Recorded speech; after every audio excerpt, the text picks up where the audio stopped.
Здравейте, добре дошли в моя канал Дениса Deni-D02. Благодаря, че сте цъкнали на най-новото ми видео.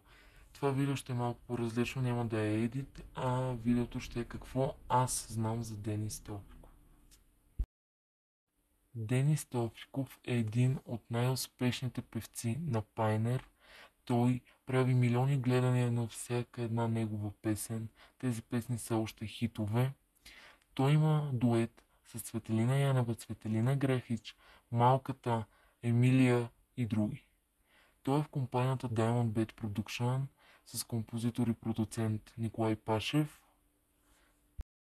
Първата песен на Дениса Грешка беше с Цветелина Янева, след това са песните Мило мое, дуетите с Емилия, ако тръгвай си, те са като мини-филми. След това са дуетите с Малката и това ще отмине локдаун, полудяваш. След това идват единствено и пак ще броиш най-големите хитови песни на Денис.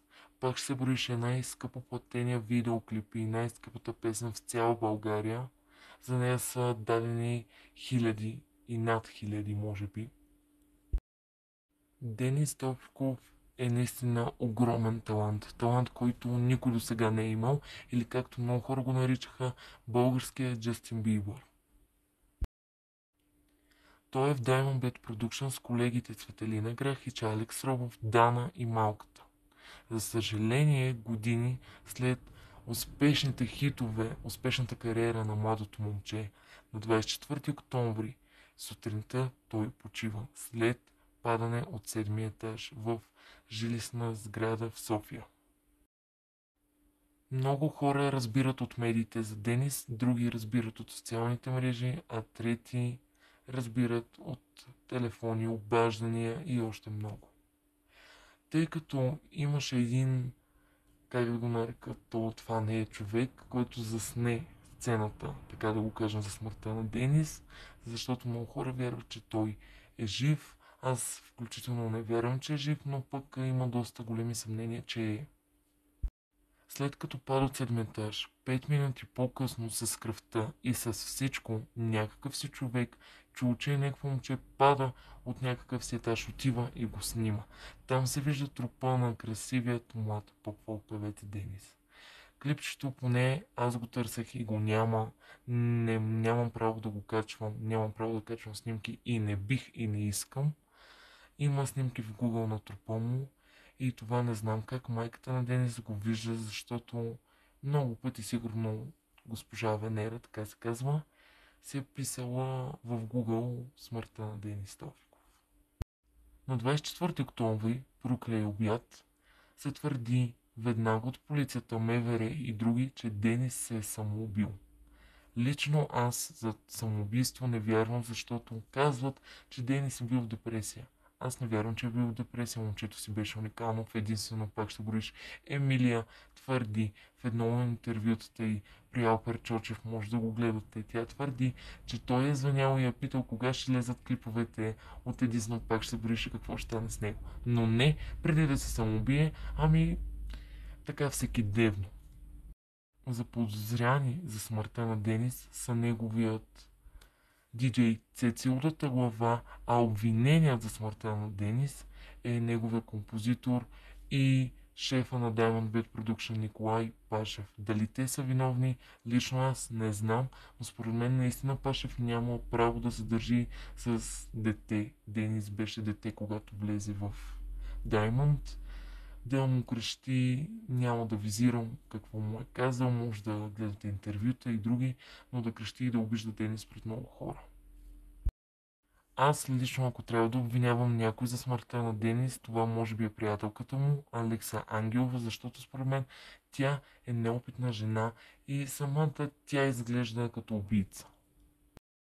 Така, сега да си поговорим за всички и може би всички песни на Денис Топиков. Грешка беше дует между Денис Топиков и Цветелина Янева.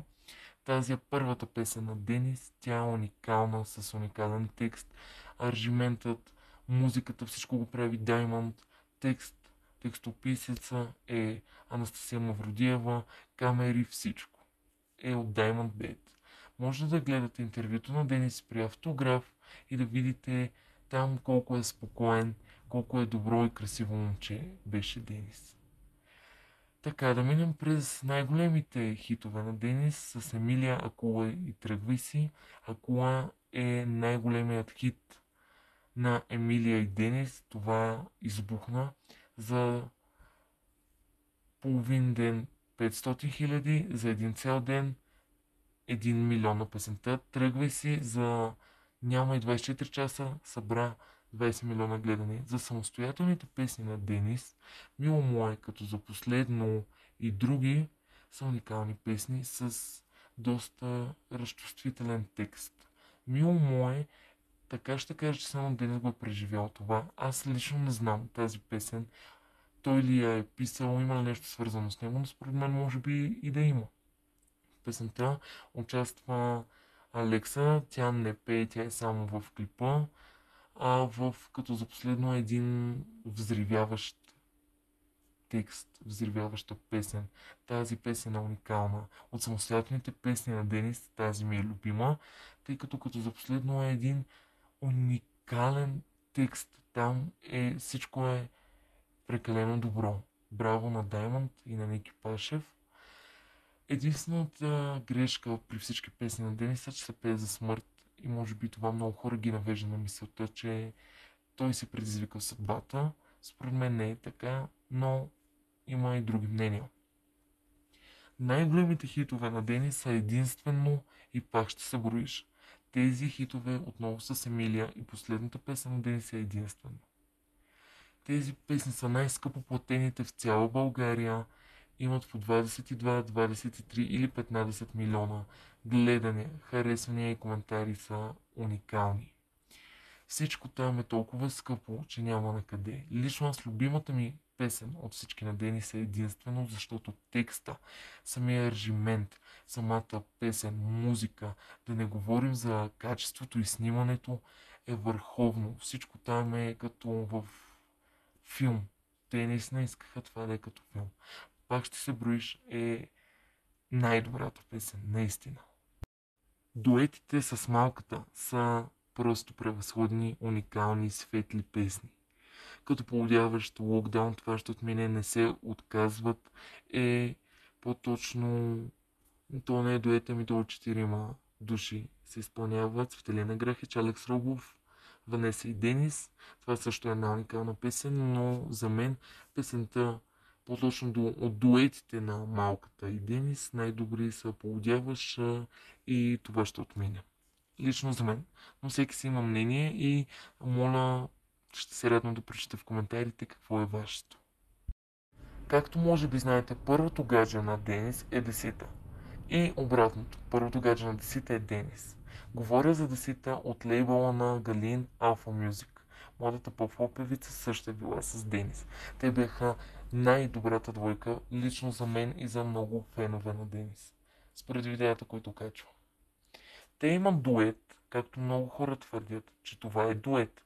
Но има едни-двама, ще ги кажа имената, Йордан Йорданов и Алекса Ангелова, бившото гадже на Денис Алекса, твърдят, че това не е дует, никога не е било дует и никога няма да бъде, че Десита продавала якито на Денис в някакъв сайт за 50 лева. Аз това лично не го вярвам, защото Десита е една уникална жена, която най-много обичаше Денис. Родителите на Денис, Венерия, Ташкан обожаваха Деси, както тях. Така че Йордан и Алекса да си правят сметката за тези, които им вярват. Благодаря за вниманието. Абонирайте се за канала ми Дениса или Deni-do0.02. Много ви обичам и благодаря. Очаквам коментари за Денис, които да ме вдъхновят и него. Обичам ви.